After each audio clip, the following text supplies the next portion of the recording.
Hey, good afternoon. Today is Tuesday, April the 16th, 2024. The time now is 3:34 p.m. So, the Liberian Congress officially or finally approved the creation of a war crimes court in Liberia, and that the war crimes court will be held in Liberia. The trial and everything will be done in Liberia. So over the weekend, I came across an article that the Liberian Congress approved of a war crimes court, the creation of a war crimes court. Actually, I saw the article on the Reuters website, and I looked through the article. And for the past 3 days, I've been searching, trying to get news about the creation or the establishment of the war crimes court in Liberia. And basically, when I saw it, it actually broke my heart because I do believe that this establishment of this crimes court will not serve Liberia well. I do believe that the establishment of this war crimes court will create destabilization, will basically open new wound, create new wound, and will open old wounds, or as they say, will lead to the bleeding of old wounds. Basically, this creation of a war crimes court is basically peeling a wound that hasn't healed yet. So the program today is basically going to base on about 4 or 5 articles that I got from the net. I have reviewed these articles and I'm going to talk about it. Basically, I will do what I've been doing. I will read excerpts from the articles and then I will provide my feedback. Okay? But in general, what I do believe is that the establishment of this war crimes court is not good for Liberia. Okay? Liberia do not need a war crimes court as of now. Liberia need to create an economic opportunity for its people. Okay, it doesn't make sense to go about carrying out justice in the manner that the establishment or the serving of justice, okay, could inflame an already tense situation in Liberia, could make some people becoming could lose trust, could become fearful of one another, that could lead to more destabilization. So I am going to make my talk and then I will go over the description for this program, which I do believe can also serve as a conclusion. It does have questions that I will share. So I'm going to begin. Now, I basically looked at 5 newspaper articles, which I'm going to focus on in this talk. And the newspaper articles came from sources such as Reuters, such as the Africa News, and so on and so on. The first newspaper article which I looked at is a Reuters newspaper article or headline, if you will.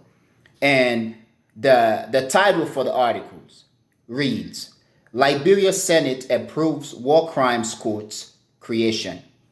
Once again, this article is from Reuters and the title reads, Liberia Senate approves war crimes court's creation.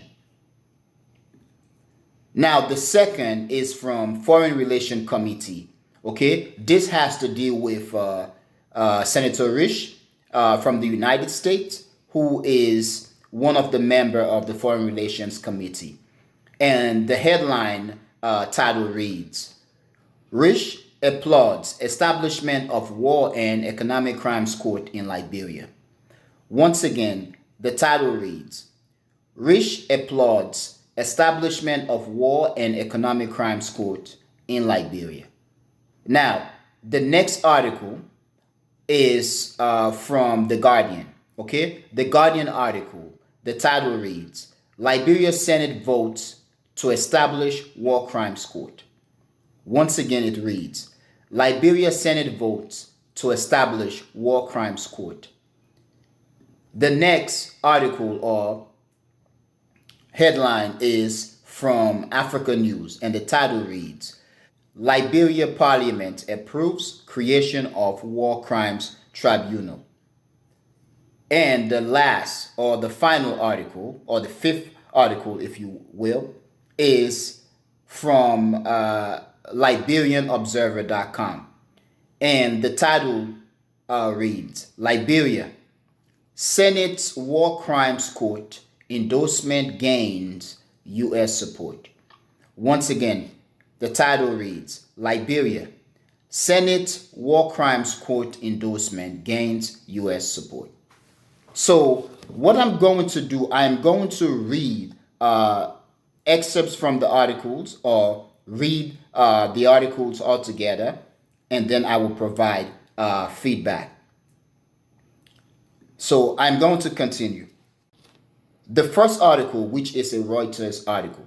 Once again, the article's title reads, Liberia Senate approves War Crimes Court's creation. So I'm going to continue.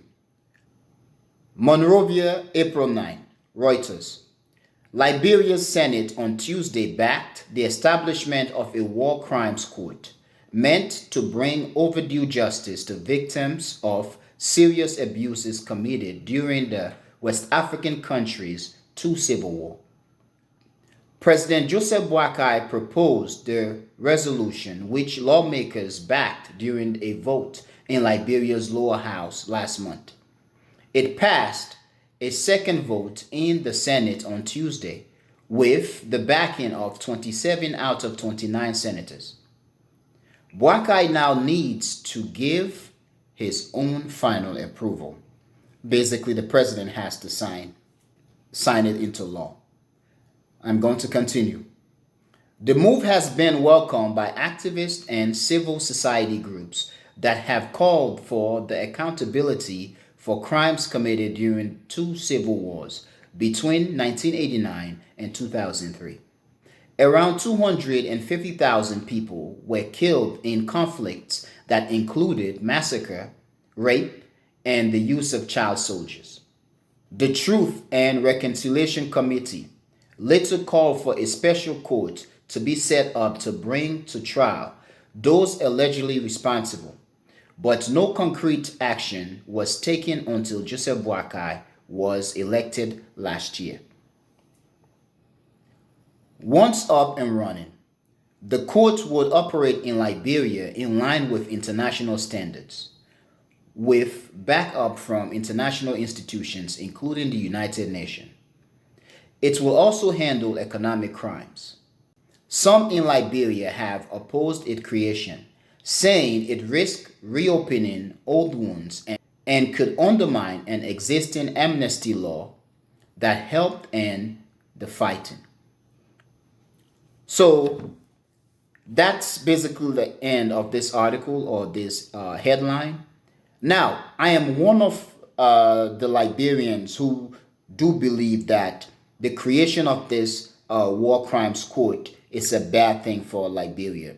It is going to reopen old wounds. Okay, we do not need this court. But one thing that is interesting is that even though it is said that the UN will back the war crimes court, but that it is also going to handle economic crimes. What are the economic crimes and who are the criminals? So that was the end of the first article or headline. And it is very interesting. But something that I realized reading all these articles or headline is that pretty much they all begin to sound the same. What they basically pull out pieces from other articles and then stitching them together as their own. But the articles do not seem different. Okay, they all read like they are from the same author. But anyway, I'm going to start with the next. So the next article or headline is from U.S. Foreign Relations Committee, and it is dated April 10th. The title reads, Rich applauds establishment of War and Economic Crimes Court in Liberia.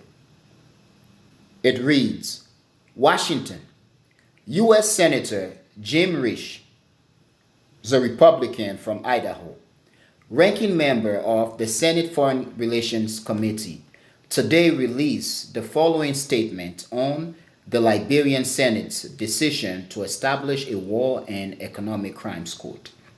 Quote, Liberian President Joseph Boakai and the legislature's recent move to establish a War and Economic Crimes Court marks a significant step towards healing the wounds from Liberia's civil war. I urge President Boakai to quickly implement this historic resolution. The United States and international partners should also provide support for this critical process, ensuring it reflects the diverse perspective of Liberian society. Now, that is it's a loaded statement. It's a very interesting statement. One, the senator is basically hailing the move by the Liberian Senate to establish a War and Economic Crimes Court as it marking a significant step towards healing the wound of Liberian civil war. No, it doesn't. It doesn't heal anything. It is going to open old wounds for Liberia, and it's going to create new wounds for Liberia. Now, Senator Risch does have an interesting background based on his relationship to Liberia, dealing with the refugee issue, Liberian refugees in the United States. However, Senator Risch is not a Liberian. He is from America. He did not, and I don't mean it as a disrespect, but he did not feel the pain that many Liberians are feeling, or many Liberians felt. And he is not in a position as an American, as a person who was relaxing in a peaceful America when Liberians were dying, to decide what marks significant step to Liberian healing, because he seemed to be, in this case, whether unconsciously, applying the American rhetoric of freedom and justice and all that kind of nonsense to Liberia. Liberia is an African country, and our experience is unique, especially our experience relating to the Civil War.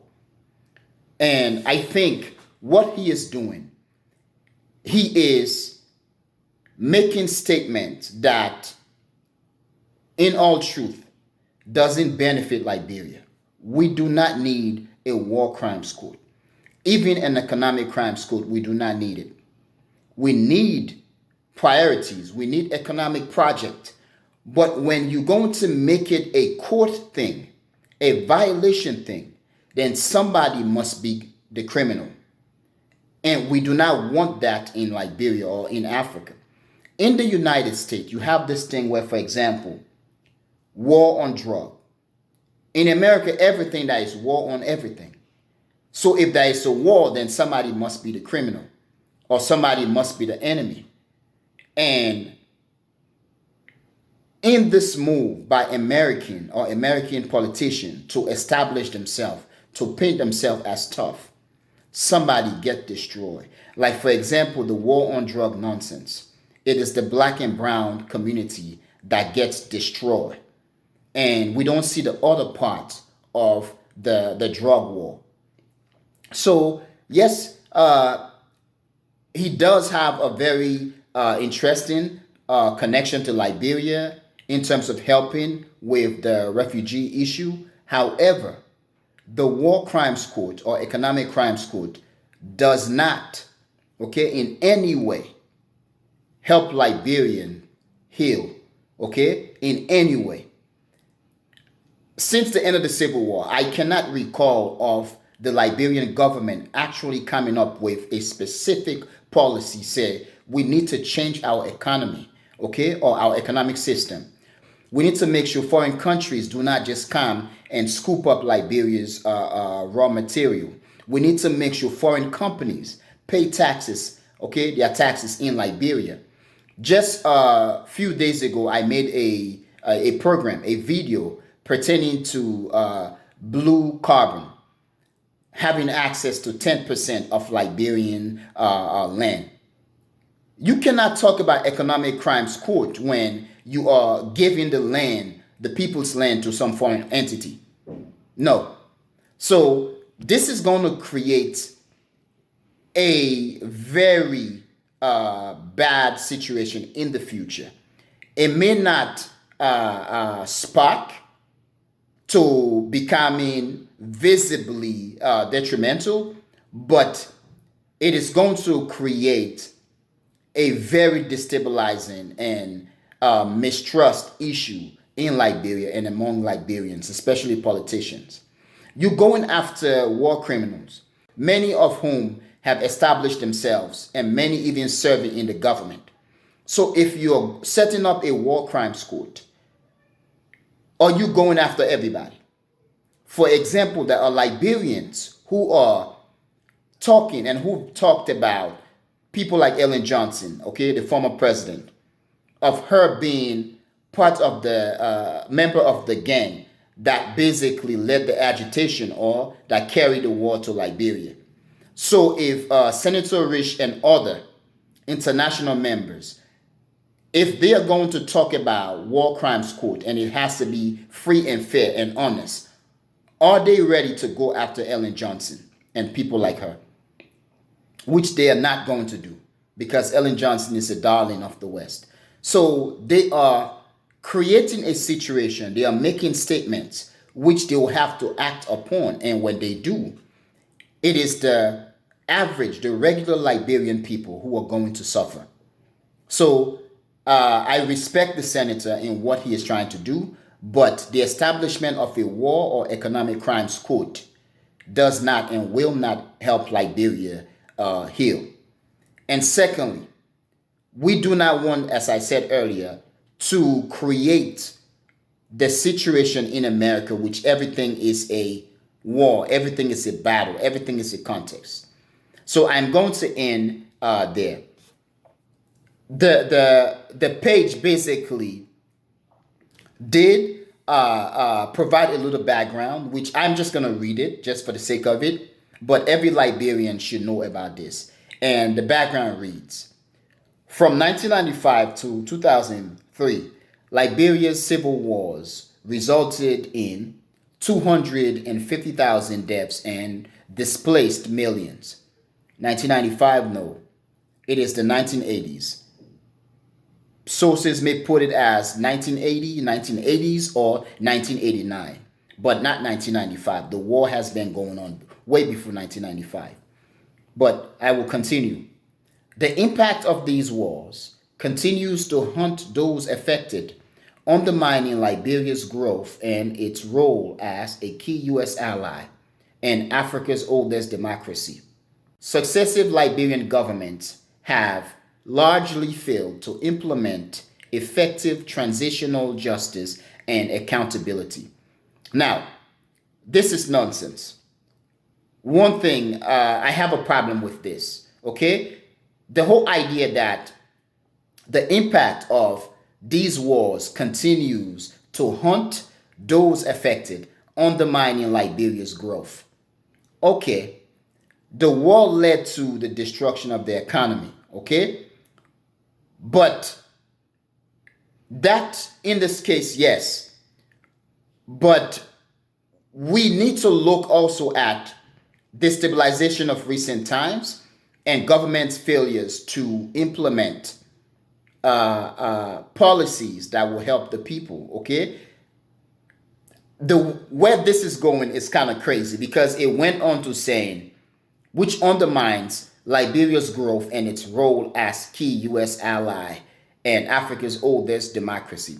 First of all, this oldest democracy nonsense needs to stop because if you look at Liberian history, the manner in which the natives of Liberia were kicked out of the political system, basically contradict this whole nonsense about Liberia being Africa's oldest democracy. And secondly, Liberia's growth and role as key U.S. ally. No, I think African countries and Liberia needs to define their relationship with the United States. In that, they should make it known that we are not America's allies. We want to be brothers and sisters. We want to be trading partners. We are not your ally. It seems as if the United States has limited the entire world, every country individually, as an ally, as an asset to its geopolitical game, to its geopolitical policy. It is not right. What about us being trading partner? What about us being friends? What about us being associate? What about us being what's the word? Partner again. Okay? Why every time the United States refer to the rest of the world, to countries and regions individually, it is often in that these countries and regions must take the role as America's ally. Allies in what? The Senator Rich, yes, he may have a good idea, or he may have a good reason, okay, for his statement in trying to help Liberia heal. But I do believe that what he is saying will not help Liberia heal. He is basically propagating an activity which may not be good for the country. He is an American who is in America, who was in America when Liberians were dying. Those perpetrators of our civil war are still there. They are not being treated. Today, Liberia is one of the epicenter of drug. Okay? A lot of drugs are going through Liberia. Our people are having difficult times. The education system is bad. People cannot even afford to send their kids to school. The youth don't have jobs. And you think that creating a war crimes court is going to help Liberia. It's not going to help Liberia. Because it's going to create mistrust. And it's going to create anger. Because if you're going after one person, you have to go after everybody. Now, the whole idea of economic crimes court, if you're going to establish an economic crimes court, you have to point out the criminals and their crimes. Many Liberians in Liberia and around the world do have grievances against the government. Okay? And we'll talk about the lack of economic opportunity. Or there are those who talk about the fact that Liberia as a country, its government is among the highest paid in the world. And Liberia is one of the poorest countries in terms of financial asset. There are many who could look at the fact that you are getting paid so much as an economic crime. So establishing such entity in Liberia could mean a problem for Liberia. Liberia needs to work with African countries, its African neighbor, and see how to sort out its problem and not go the way by the diktat of the United States or foreign entity, okay, Western entity. No. I do have an issue with the fact that every time the U.S. refer to a country or a region, it is often in that country or region is reduced to an ally, okay? Basically an ally in U.S. Geopolitical game. Why ally? Why not friends? Why not trading partner? Why not partner in this and that? Why ally? And for a country that is often at war, the United States has been at war, at least that we can know about, since 2001. And there are those who are still calling for more war. Whether we are talking about war against China, war against Iran, war against Russia, and war in various means. For a country like this, I don't see why others may want to consider themselves an ally to such country. You form an alliance to protect yourself. You do not form an alliance to increase the likelihood of going to war. Okay? I'm not trying to be controversial here. I just want to share an opinion. Now, I'm going to continue with the next article. So the next article is from The Guardian, and the title reads, Liberia Senate votes to establish war crimes court. It is very interesting. All the titles, the headlines, they all sound the same. And the article themselves sound the same. So once again, the article is from The Guardian, and the title reads, Liberia Senate votes to establish war crimes court. I'm going to read. The court will investigate crimes against humanity committed during the African country's two civil wars between 1989 and 2003. Senators in Liberia have voted overwhelmingly to establish a war crimes court 2 decades after civil conflict ended in the West African country. It's very interesting. 20 years after the end of the Civil War, and many of those so-called criminals, or those who you want to go after, they've established themselves. Some of them, they've become preacher, they've given their life to the people or to the country, or quote unquote to God. They've immersed themselves into society in various ways, and now you want to go after them. You could trigger discontent with this. So I'm going to continue.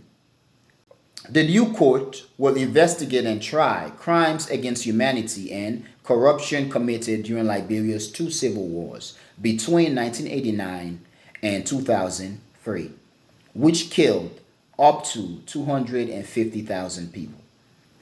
I want to add something here. Liberia, like many African countries, has this tribal division, which many blame as one of the catalyst, one of the factors that triggered the Liberian Civil War. By establishing a crimes court, I do believe there is a risk that groups of one tribe or one tribes could have many of its people being put on trial for crimes. Okay, that means, let's say for example, many of the people who might be arrested and put on trial could be Grebo or Kru or Pele or Bassa or some of the region. We could have a situation where many of the people who are arrested and put on trial come from a specific region. Let's say, for example, in this case, we are talking about Nimba. What if Nimba goes off? What if Nimba begin to agitate? Will the Liberian government then send troops to go and kill innocent people, to go and put Nimba in its place? These are things that we need to worry about. Not trying to establish a system or an entity to basically feed into the international, quote unquote, the narrative of the white West, the conceptual West. I'm going to continue. Peterson Sonia, the executive director of the Liberia Massacre Survivor Association, said, "This is what we have been advocating for over the years. Establishing the court will help justice in Liberia and will also address the culture of impunity which has become widespread in Liberia." Okay, does make sense. With this court, Liberia can move ahead better and ensure people who committed crimes against humanity are held accountable. We do not want to, once again, open or reopen old wounds. Continue. No one has been tried in Liberia for crimes committed during its two civil wars, the first of which ran from 1989 to 1997 and the second from 1999 to 2003. Former rebel commander Aliyu Kosai and Kunti Kamara have been tried and convicted for war crimes in Switzerland and France, respectively.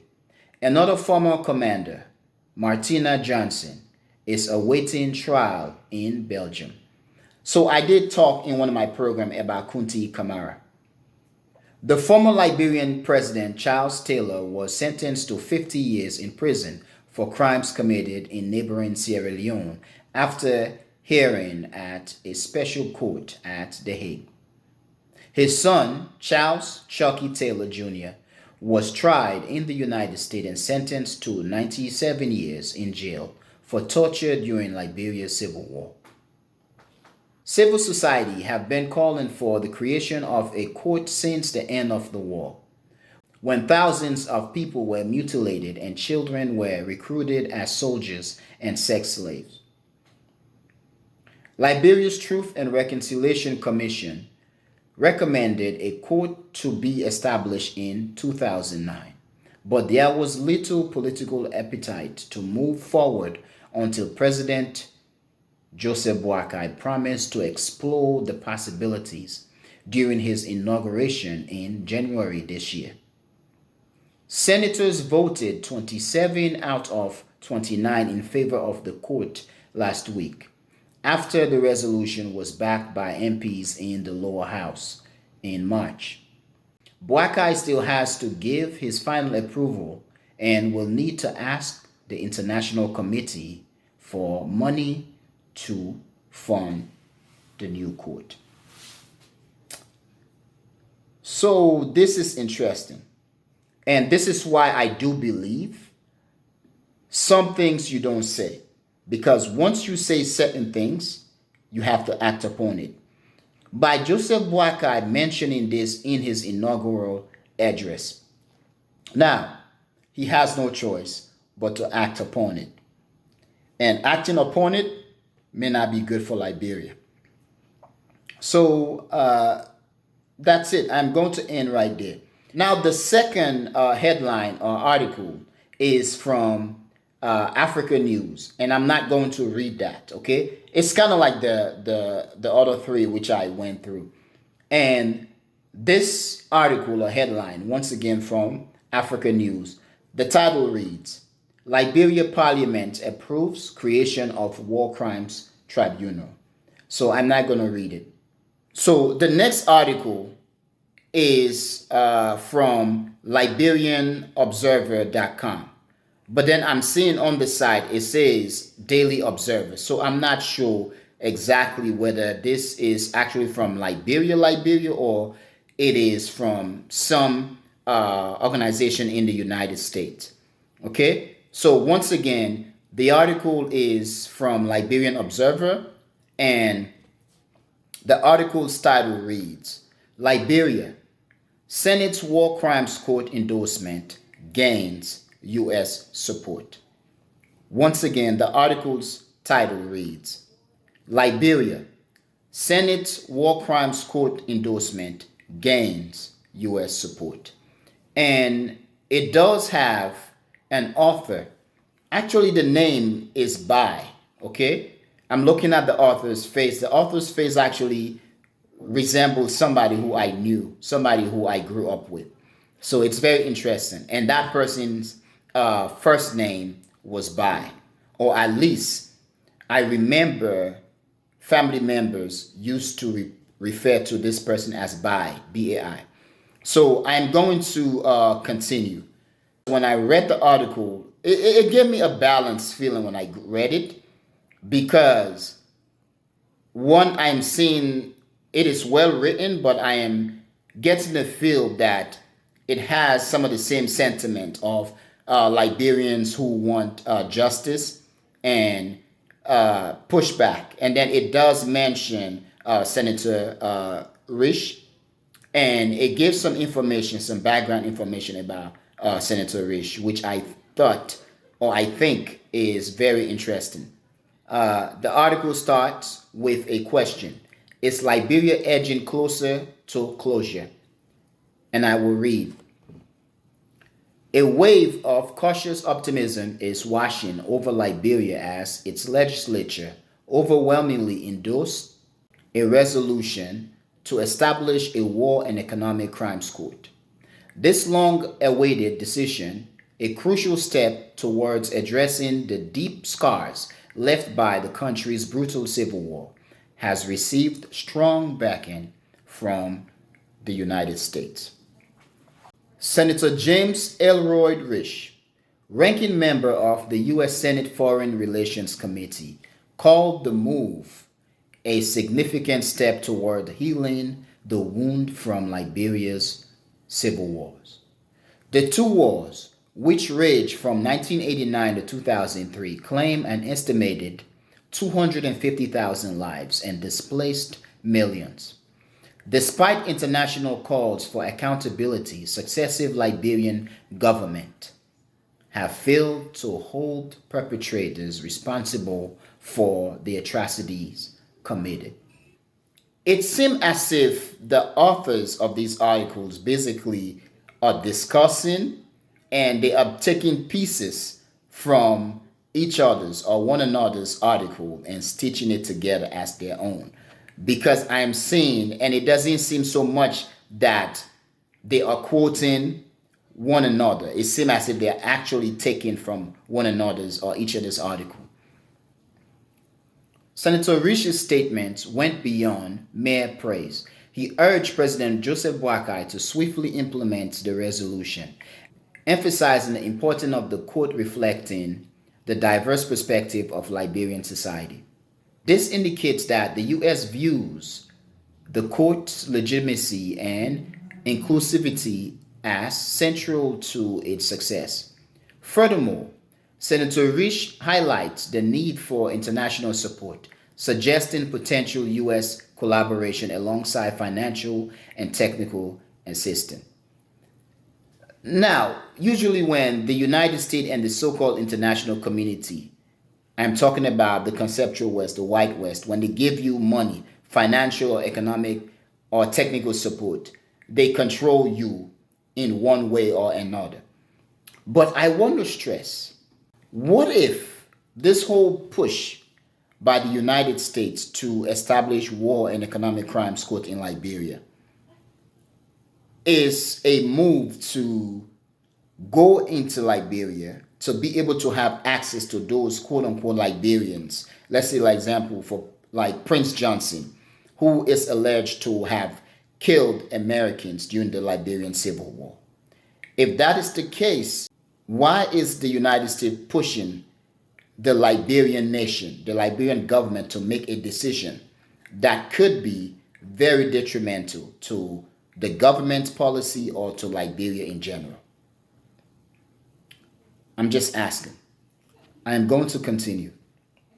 This endorsement by the Liberian legislature and the U.S. response mark a turning point for the nation.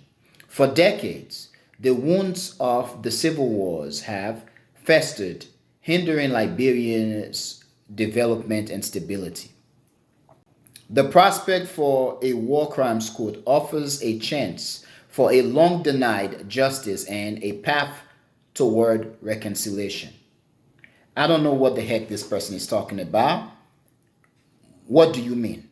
We've had truth and reconciliation.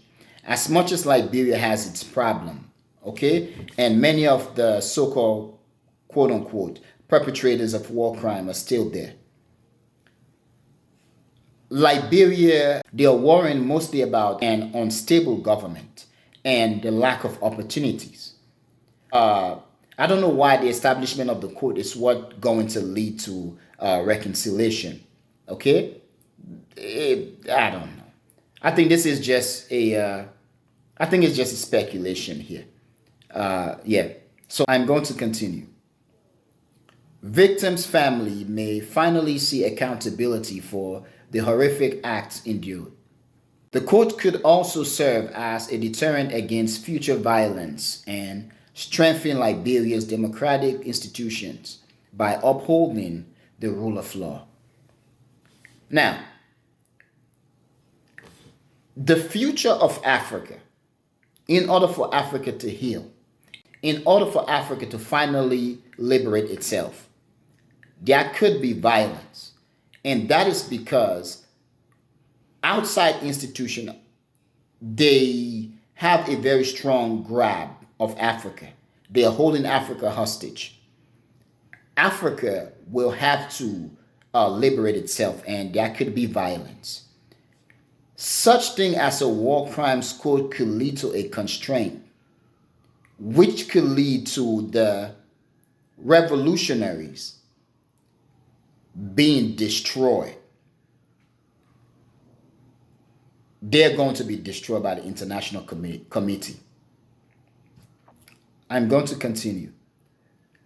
The road ahead, however, is not without challenges. The success of the court hinged on President Boakai's commitment to swift and transparent implementation. Ensuring a fair and inclusive process that incorporates the voices of all Liberians will be crucial. The international community, led by the US, will likely play a significant role in providing resources and expertise to bolster the court's effectiveness. Okay, incorporating all of Liberia's voices. Okay? Ensuring a fair and inclusive process that incorporates the voices of all Liberians will be crucial. What do you mean, the voices of all Liberians? There are those who are saying we don't want war. Are you considering their voice too? There are those who are saying we don't need this war crimes court. Are you considering their voices too? I'm going to continue. The international community, led by the US, will likely play a significant role in providing resources and expertise to bolster the court's effectiveness. If Liberia can navigate these challenges and establish a credible court, it could represent a landmark achievement. The court has the potential to not only deliver justice for past wrongs, but also pave the way for a more peaceful and stable future for Liberia. That is a loaded statement which the author does not present any possible reason to back, okay, or evidence to back such statement. Okay, that's speculation. And from this vantage point, Senator Risch will no doubt be keeping a close eye as the process unfolds. Now, as much as Senator Risch could have a strong connection to Liberia because of what he has done, okay, in terms of granting Liberian refugees in the United States opportunity, I feel like he is being given lots of credit, too much credit. And we should be careful not to let him into Liberia's personal situation to give him too much responsibility or too much say-so. So I'm going to continue with the article. Who is Senator Risch? James Elroy Risch, a Republican from the state of Idaho, who joined the United States Senate in 2009, served as chair of the U.S. Senate Foreign Relations Committee from January 2019 to February 2021. Now serving his third term in the Senate, he is currently the highest-ranking Republican member of the committee and is poised to weigh in heavily on who becomes the next U.S. ambassador to Liberia. The Committee on Foreign Relations, one of the oldest committees in the Senate, tracing its roots back to 1816, also oversees the operation and funding of foreign aid programs. As ranking second highest member of the Foreign Relations Committee for the 117th Congress, Senator Rich works with fellow members on foreign policy legislation, provides oversight of foreign policy agencies, considers international treaties, and confirms diplomatic nominations. Rich is also one of two members of the Foreign Relations Committee currently serving on the Select Committee on Intelligence, which oversees intelligence activities and program of the U.S. government. The committee is made up of two members, each from the Appropriations, Armed Services, Foreign Relations, and Judiciary Committees, and serving members of the general body. Its primary duties are to ensure that intelligence activities are in line with the constitutions and U.S. law, and to ensure the appropriate government departments and agencies communicate intelligence information in a complete and timely fashion to the President and Congress. Rich and the Liberian situation. Rich has been much more intricately involved with the Liberian situation than meets the eye. In 2019, Jack Reed, a Democratic senator from the state of Rhode Island, one of the two U.S. states with the largest concentration of Liberian American per capita, sponsored a bill for passage through the U.S. Senate known as the Liberian Refugee Immigration Fairness (LRIF) bill. The bill had gained bipartisan support in the U.S. House of Representatives, but with a Republican-dominated Senate at the time. Senator Reed's bill had gained 10 co-sponsors, all Democrats, being under a Trump administration. Not a single Republican senator showed any interest in the bill. The sponsor of the bill reached out to several influential Liberians in the U.S. to see who could draw a Republican senator's attention to the bill. It was then that Wilmot Collins, the Liberian-born mayor of Helena, the capital city of the state of Montana, reached out to the leadership of fellow African Americans from the Democratic Republic of the Congo, DRC, residing in the state of Idaho, which shares a border with Montana. The DRC community leaders in Idaho connected Collins with Senator Jim Risch, who had a lot to do with the resettlement of immigrants from the DRC. The rest, as they say, is history. As chairman of the Senate Foreign Relations Committee that year, 2019, yet without going on the record as a co-sponsor of the bill, Risch gave the nod to appropriate the bill under the National Defense Authorization Act for fiscal year 2020. Essentially, the bill would direct the Department of Homeland Security to grant permanent residence, green card, status to qualifying nationals of Liberia. Once signed into law, the LRIF Act would give 10,000 Liberians who had been consistently living in the U.S. since 2014 a pathway to citizenship.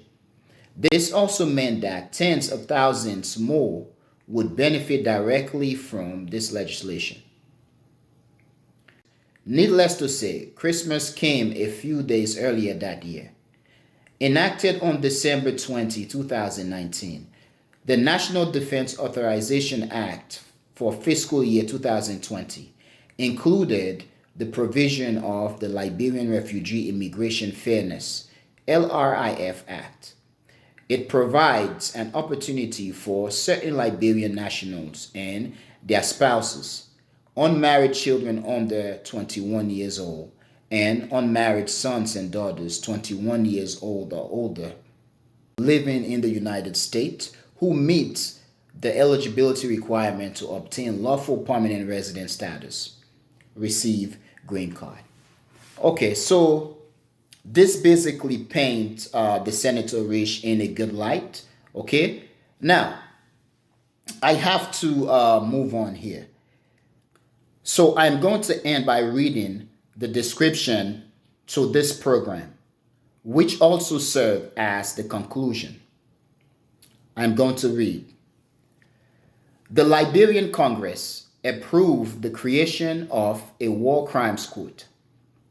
This has to be one of the worst decisions a government makes when the country, its region, and the continent are experiencing several problems. The most significant being inflation and lack of opportunity for the youth. We do not need justice now. We need peace, stability, and economic opportunity. However, we should administer justice based on our situation and experience and not on the dictates of others. If administering justice means the possibility of destabilization and more injustice, then we should not administer justice. We should keep the country calm and pursue other projects to address the unique needs of our people. Advice: feed the people and stop creating unnecessary infighting. Note: with the current wave of destabilization in Africa, economic problems, and starvation in the Horn and other regions in Africa, we should not create problems for ourselves and take the country down the rabbit hole. Question 1. Does the Liberian Congress realize that this act could have plunged Liberia into a new wave of destabilization? 2. Do the officials realize that they are opening old wounds or creating new ones? Do they realize that they are sowing seeds of mistrust and discontent? 4. Where is the Economic Crimes Court? Are the Liberian people supposed to starve while justice is served? 5. Many Liberians will argue, based on what they've seen and heard, that former President Ellen Johnson Sirleaf was part of the gang, the group responsible for the war in Liberia, or the agitation that led to the Liberian Civil War. Now, Ellen Johnson has become the darling of the West. With this being the case, Liberian leadership is saying that they want to administer justice.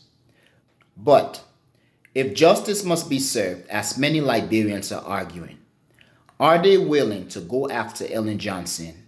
And have they considered what is going to happen if they try such reality? 6. With the current situation in geopolitics, can we argue that being backed by the United States, in this case to carry out a war crimes court, would be beneficial for Liberia in the long run? I'm going to end here. Thank you very much for watching The Echoing Voice. Peace.